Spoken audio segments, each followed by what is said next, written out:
The Wendigo is a mythological creature from Algonquian folklore, spanning from the northern forests of Nova Scotia to Wisconsin. It is seen as a malevolent, supernatural entity that is strongly associated with the winter cold, famine, and starvation.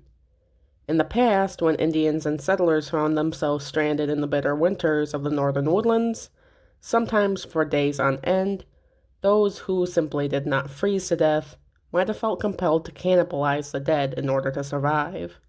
In other stories within the legend, humans that displayed extreme acts of greed and gluttony could have found themselves possessed by the spirit of the Wendigo, cursed to wander the land, forever seeking to sate their unyielding appetite for human flesh.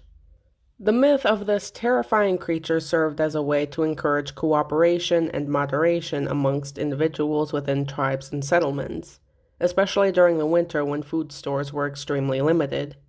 However, some are left to wonder if there is more to this legend than just a bunch of scary stories. The Wendigo is often described as a giant, standing anywhere between 7 to 10 feet tall. Some modern interpretations depict the creature as having the head of a deer and the fur of one as well. However, original legends describe it as a gaunt, skeletal figure with pale skin pulled taut over its bones. The Wendigo is often depicted as not having any lips or toes. They simply can't resist chewing on them. Regardless, many people have claimed to see these creatures in real life. I cannot vouch for the validity of these claims, but I do believe in spirits, both the good-natured entities and the malevolent. So in my mind, the idea of a ravenous, aggressive, cannibalistic spirit existing amongst the plethora of other spirits out there doesn't seem entirely out of the question. That being said, how do you protect yourself if you feel like you're being stalked or hunted down by a Wendigo? According to some legends, a Wendigo can be killed through the use of conventional weapons, such as a club or a firearm. However, this can be proved to be quite difficult, as these creatures, despite being little more than skeletal husks, are said to be extremely fast, strong, and agile. Other legends say that in order to properly kill a Wendigo, its heart must be somehow cut out and melted in a roaring fire. Whichever way you put it, putting down one of these creatures is guaranteed to be an incredibly difficult task.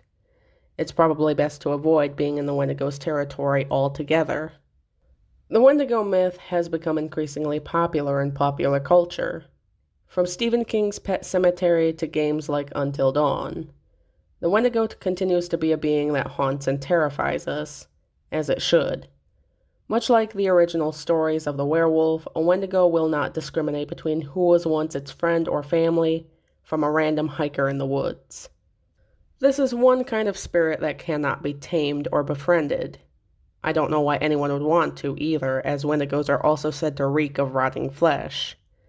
In the end, nothing good will come of an encounter with one of these cannibalistic beasts.